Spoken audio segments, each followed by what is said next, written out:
Hello student, आज का अपना टॉपिक है नवनिश्चयवाद यानी संभावनावाद यानी न्यू डिटर्मिनिज्म। इससे पिछली क्लासों में हमने निश्चयवाद और संभववाद पढ़ा था। निश्चयवाद में प्रकृति को प्राथमिकता दी गई और संभववाद में मानव को प्राथमिकता दी गई, यानी मानव प्रधान और प्रकृति को गौण माना गया। लेकिन आज के टॉपिक में नवनिश्चयवाद यानी संभावनावाद क्या है कि निश्चयवाद और संभववाद के बीच के मार्ग को अपनाता है, यानी दोनों में प्रकृति और मानव में तालमेल की आवश्यकता है। तो आज हम अध्ययन करेंगे नवनिश्चयवाद यानी संभावनावाद के बारे में। तो इसे नवनिश्चयवाद यानी न्यू डिटर्मिनिज्म अथवा आधुनिक निश्चयवाद यानी प्रेजेंट डे डिटर्मिनिज्म भी कहते हैं। ये निश्चयवाद और संभववाद की चरम सीमाओं के बीच की अवधारणा है, जिसका प्रतिपादन ऑस्ट्रेलिया के विद्वान ग्रिफिथ टेलर ने किया। यानी ये ध्यान रखना है कि नवनिश्चयवाद के संस्थापक या जनक या प्रतिपादक ग्रिफिथ टेलर हैं। जैसे निश्चयवाद के प्रतिपादक फ्रेडरिक रेडजेल थे और संभववाद के प्रतिपादक विडाल डी ब्लास थे, ठीक उसी प्रकार नवनिश्चयवाद के प्रतिपादक ग्रिफिथ टेलर हैं। टेलर ने इसे वैज्ञानिक निश्चयवाद नाम दिया एंड टेलर ने इसे वैज्ञानिक निश्चयवाद भी कहा। संभावनावाद की नींव तो पहले ही पड़ चुकी थी, जब विभिन्न भूगोलवेताओं ने मनुष्य पर्यावरण के अंतर संबंधों के संदर्भ में नियंत्रण के स्थान पर प्रभाव को अनुक्रिया, समायोजन आदि शब्दों का प्रयोग करना शुरू कर दिया। टेलर महोदय ने 1920 के दशक में यह बताया कि ऑस्ट्रेलिया में कृषि अधिवास की सीमाओं को वर्षा जैसे भौतिक पर्यावरण के तत्व प्रभावित करते हैं। शुरू में विद्वानों ने टेलर के विचारों पर कोई ध्यान नहीं दिया। यानी संभावनावाद की नींव तो बहुत पहले ही पड़ चुकी थी, जब विभिन्न भूगोलवेताओं ने क्या किया, मानव पर्यावरण के अंतर संबंधों के संदर्भ में नियंत्रण के स्थान पर प्रभाव, अनुक्रिया, समायोजन आदि शब्दों का प्रयोग करना शुरू कर दिया था। तब से क्या है, संभावनावाद की नींव पड़ चुकी थी। टेलर महोदय ने 1920 के दशक में ऑस्ट्रेलिया में कृषि अधिवास की सीमा को वर्षा जैसे भौतिक पर्यावरण के तत्व प्रभावित करते हैं बताया।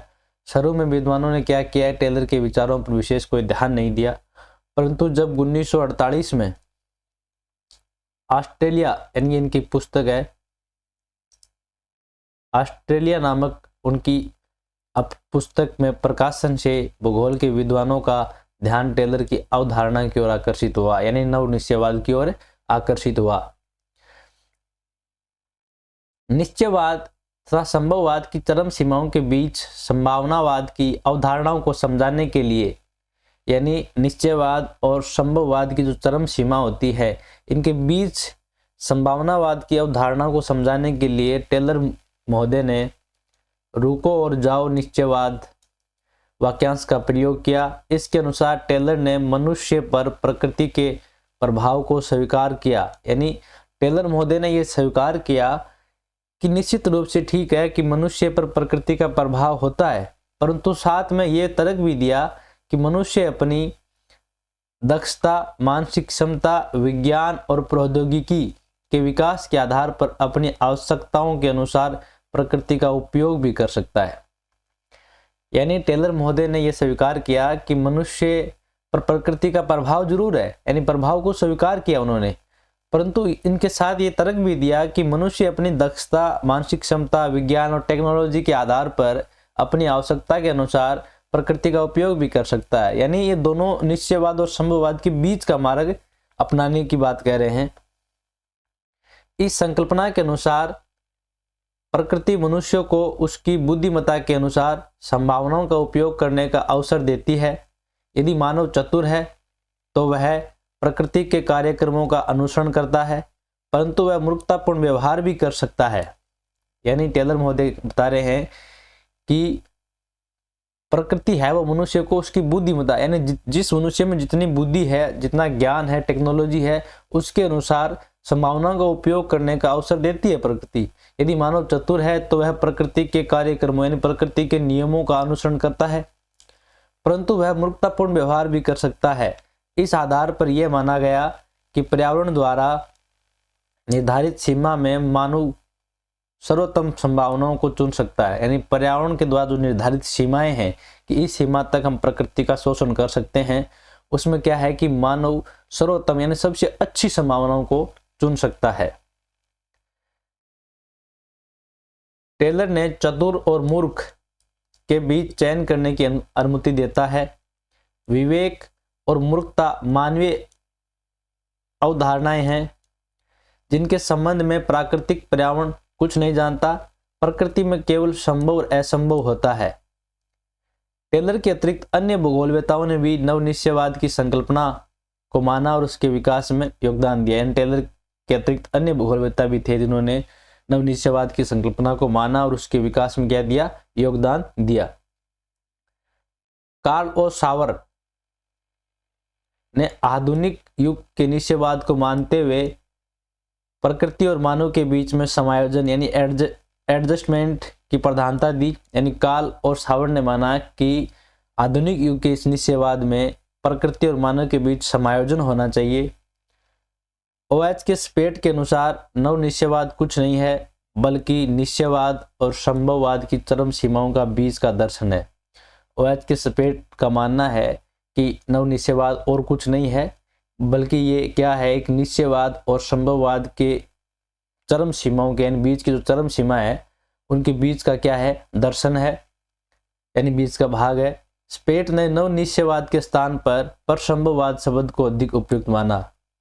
यानी यहाँ पे आपको ध्यान रखना है कि स्पेट ने नव निश्चयवाद के स्थान पर किस शब्द को अधिक उपयुक्त माना, तो पर संभववाद को अधिक उपयुक्त माना। विलियम मॉरिस डेविस यानी विलियम मॉरिस डेविस क्या है, मुख्यतः तो क्या है इनका योगदान है वो भूआकृतिक विज्ञान में अपने योगदान के लिए जाने जाते हैं।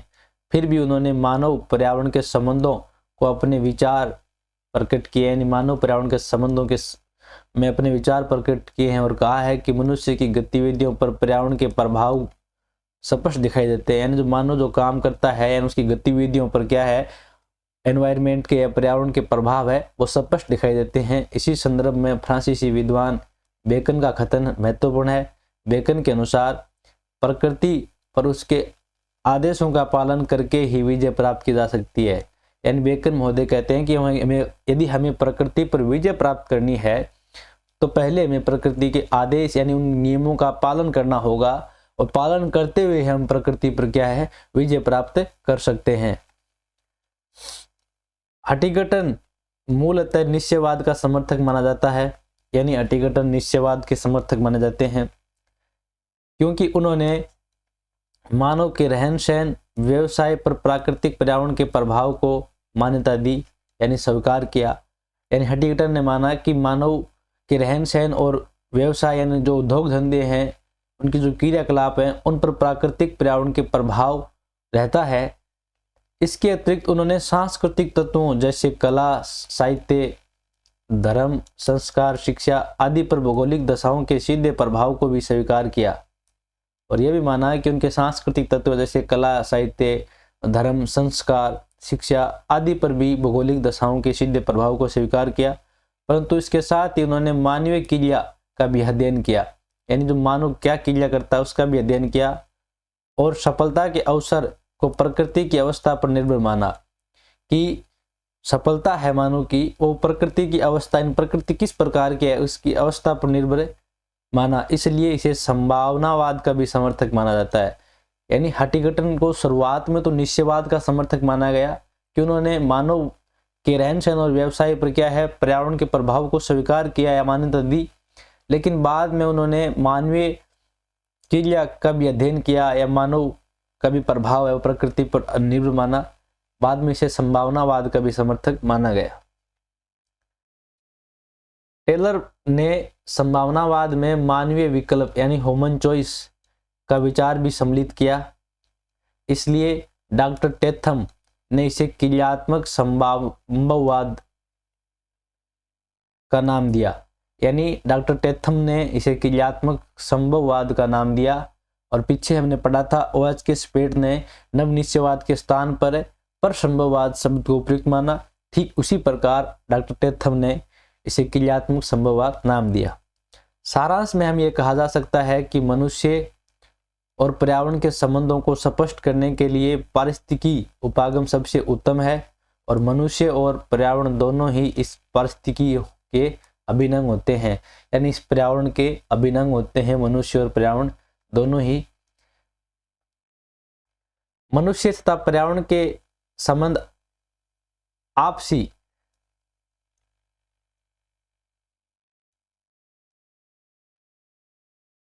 अंतःक्रिया और रूपांतरण पर आधारित हैं।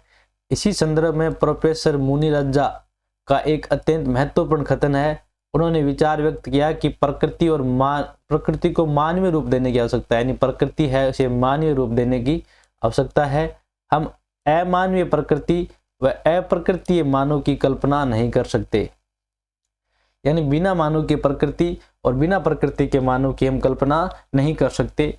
ये विचारधारा थी निश्चयवाद, नव निश्चयवाद की, यानी निश्चयवाद और संभववाद के बीच की जो चरम सीमा का दर्शन कराता है, बीच की अवधारणा मानी जाती है नव निश्चयवाद। यानी इसमें मुख्य बात यही है कि मानव को प्रकृति के आदेशों या नियमों का पालन करते हुए अपनी सफलता प्राप्त करनी चाहिए, यानी प्रकृति के नियमों या पालनों जो आदेश हैं उनकी अवहेलना नहीं करनी चाहिए। तो ये नव निश्चयवाद का मानना था। तो आज की क्लास हमारी यहीं कंप्लीट होती है। मिलते हैं नेक्स्ट क्लास में, तब तक के लिए जय हिंद, जय भारत।